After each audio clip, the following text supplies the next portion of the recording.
Hey everyone, RogueGold here, and today I want to have what I think will be a super interesting discussion about the Division Heartland and the pretty wild amount of news that has come out about the wider genre that the game is in. I think it gives us some new perspective about what the outside circumstances that the game will be releasing in might look like, and so I also want to speculate a bit on how that fares for the game's success. As I said, should be very interesting. I'm actually quite excited to get into this. I had a lot of fun compiling everything in preparation, so let's not waste any more time. If you end up enjoying this video, a like would be immensely appreciated. And be sure to click that subscribe button as well as turning on the notification bell if you want to stay up to date on everything with the Division Heartland, because there's lots more I've got coming your way leading up to and after the game's release. Without further ado, let's get into this.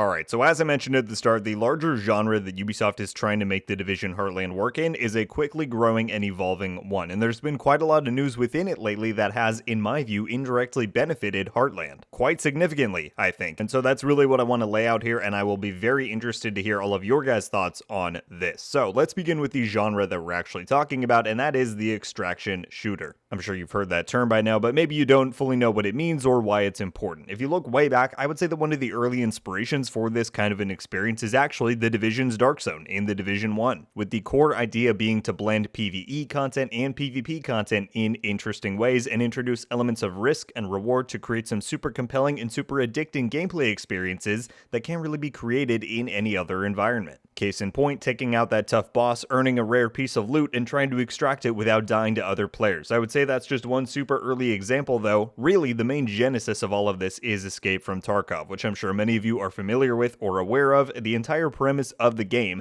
is having these PvPvE lobbies and experiences with high stress, high stakes, and your entire objective is to survive and get better equipment and loot. Tarkov, though, is a very complex and intricate game, and it's also only on PC, so while many do recognize this as an existing iteration of an extraction shooter, it's not many people's ideal version of one in terms of enjoyment and availability. You've seen some other games put a spin on this idea since then. Hunt Showdown is one that I really love, and you saw many big franchises try and incorporate this kind of an idea or mode into their titles. For example, Hazard Zone with Battlefield 2042 and DMZ with COD's Modern Warfare 2. Some of these have done pretty well and definitely found an audience for themselves like Hunt and DMZ, whereas others completely fell on their face like Hazard Zone. And in many ways, I think this mirrors the evolution of the Battle Royale genre, which we're only now seeing begin to decline just a bit in its popularity and dominance on the market. And I bring that up because in many ways, I see the extraction shooter trying to become the next Battle Royale. At least that is what the industry seems to have decided upon. And that's because in these recent months, but particularly recently, we've come to find out just how many games, franchises, studios, and publishers are trying to get in on this new genre. Of course, we've known the Division Heartland has been heading in this direction for a while. There's been the Last of Us multiplayer spin-off that sounded very similar in concept to what we know about Heartland. The game Dr. Disrespect is working on, that's an extraction shooter, and just in the past 2 weeks, we covered the news about how Arc Raiders, the anticipated upcoming new IP, is transitioning to be an extraction shooter, and Bungie's new IP, Marathon, has been revealed to be, you guessed it, an extraction shooter. So very quickly here, it went from, oh yeah, extraction shooters are pretty popular, there's projects there, to, oh my gosh, everybody is making an extraction shooter. And to bring this all back around to Heartland, that's a good and a bad thing. Finally, Ubisoft seems to be taking part in and blazing the path in a growing trend rather than chasing one, as we've seen them do in the recent years. And out of all of their free-to-play initiatives, I think Heartland is easily the most justified and the most sensible, given Division's history with PvPvE, the survival mode, and like we just mentioned, the extraction shooter genre trends overall. So those things are all positives. Division is entering into a new and rising in popularity genre. However, and this just became more clear in the recent weeks,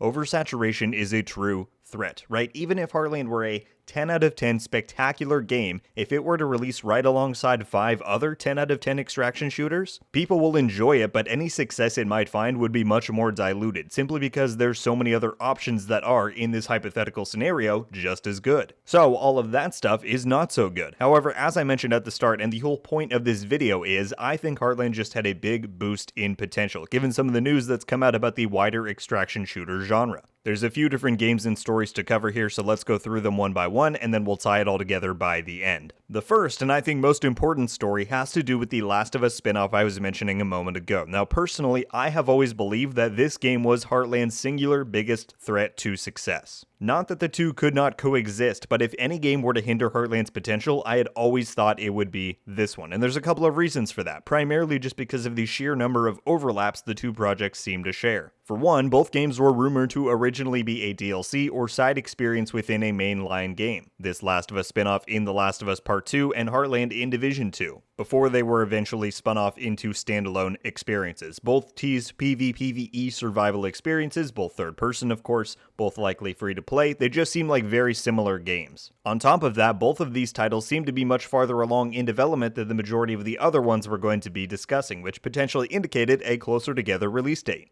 And both come as spin-off titles within these major and beloved franchises, and that was going to be Heartland's biggest disadvantage in my view, is that regardless of how good each game was, Last of Us is simply a bigger and more beloved franchise. It is. As much as I love Division, I don't think anyone can deny that. And so, if two very similar games from each franchise release not far apart from one another, barring some catastrophe, The Last of Us game would win. It simply would. And, well, you may have caught on to the fact that I keep talking about this Last of Us game in the past tense, and that's because it seems like catastrophe may have actually struck. And it's beginning to look like this game might no longer be the kind of competition that Heartland really has to worry about facing. I'll leave a link for the news down below, so be sure to check it out, but word broke last week that one of the reasons that the Last of Us spin-off did not get a spotlight during PlayStation's recent showcase event was because there seems to be some internal turmoil happening with it. For context, Sony acquired Bungie within the last year, which was a major deal, and one of the primary reasons that they did that, it was reported, was to not suddenly make all of Bungie's games exclusive, but rather Sony wanted their expertise and advice in growing and guiding their live service game plans that they have. This Last of Us title being one of the first. And so, according to recent reporting, Bungie reviewed everything with this Last of Us game, and their main point of feedback and concern was that they questioned the, quote, long-term viability of the game, basically saying they weren't sure if the current iteration of the game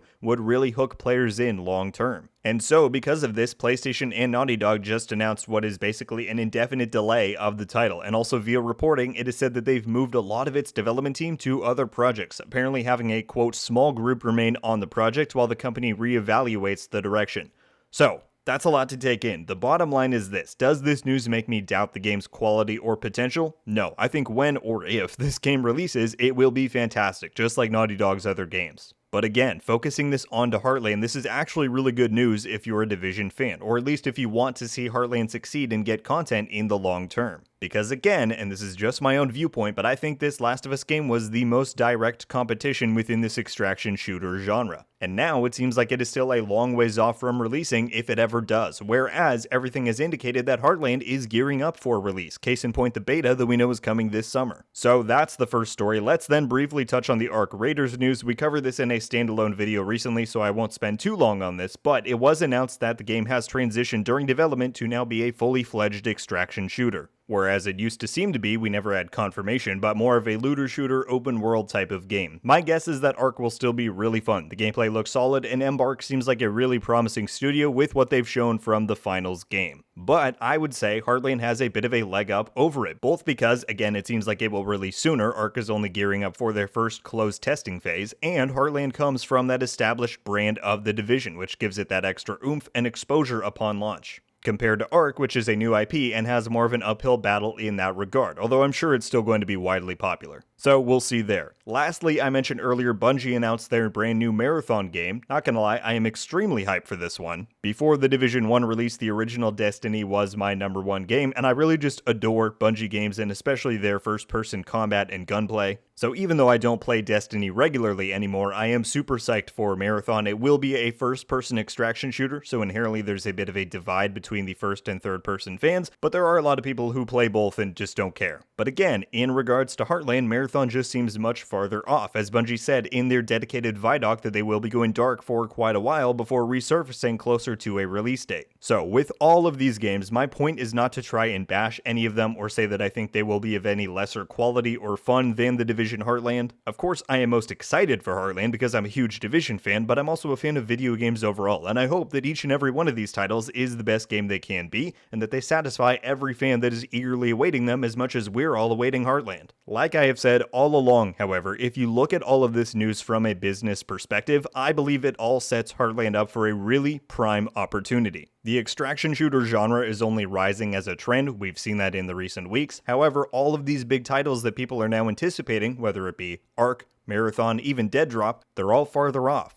And the main game that I did see coming out around the same time as Heartland, the Last of Us title, is suddenly off the docket and seemingly in review for a much later release. And so, if you're to compare this all to the evolution we saw with Battle Royales, I think where we're at right now is the period right before Fortnite became as popular as it did. There's a very clear interest in this genre, you have a few popular titles out there already, but those few titles that truly defined the genre have yet to come along. Your Fortnite, Warzone, Apex, you name it. Now let me be very clear, as excited for Heartland as I am, I do not think it will end up being the Fortnite or the Warzone of extraction shooters. I mean, I would love that, but Division has always had its quirks and its design decisions that make some not like it. So no, I don't think Heartland is suddenly going to become, the game. However, I have always thought that it had a huge potential to garner a significant audience outside of the pre-existing Division fanbase, primarily because of Division's addictive gameplay being shared to the free-to-play market for the first time ever, more people getting to try it out than ever before. And so, with that in mind, I can absolutely see Heartland becoming one of the top most popular extraction shooters, and this new opportunity that's arisen solidifies that for me, because this is a genre many are waiting on for that wave of AAA free-to-play titles to arrive, right? Tarkov lacks the availability, Hunt has a paywall, Fortnite, Warzone, Apex, all of them grew as big as they did because they released on all platforms with no price tag. And that is what the likes of Heartland, The Last of Us game, Ark Raiders, and Marathon are all promising. And as of right now, it seems like Heartland is going to be the first to drop, which would give it the opportunity to make an impression on all of the hungry extraction shooter fans. Its name is certainly already on the radar. I saw plenty of videos being made on it by non-Division folk back during the info dump on Division Day. And so, if it were to be one of the first to drop in the free-to-play AAA sector of this genre and have a high quality with as few bugs as possible, I'm telling you guys that would be a big move, a big chance for this game and the franchise as a whole. Now, I know you've got people out there saying that Heartland is not dropping until late 2024, 2025. Ultimately, you've got to make your own call on that. All I know is that we've got a closed beta coming this summer. They've announced that. Ubisoft Forward is right around the corner. You don't say that the game is ready for release back in September, like they did, just to hold it for 2 more years. We know this thing's ready, and if Red Storm is smart, they've been using all of this time to make the game as solid and as polished as possible so that it can be the game to take the industry and this genre by storm. But even if Heartland were not to come until late 2023, let's say even early 2024, I think everything we have covered here makes it clear that there is a pretty wide and very opportune moment here. Exposure is what everyone has agreed this game needs for the best chances at success, and I think that is exactly what is on the table right now. So we'll see what comes of it all. As I said, Ubisoft Forward is coming up very fast, just 2 weeks away. You know I'll be covering it. I've got a good feeling we'll get some juicy info, and I'm excited to see if and how Ubisoft plan to finally dock the ship that has been the ever-elusive Division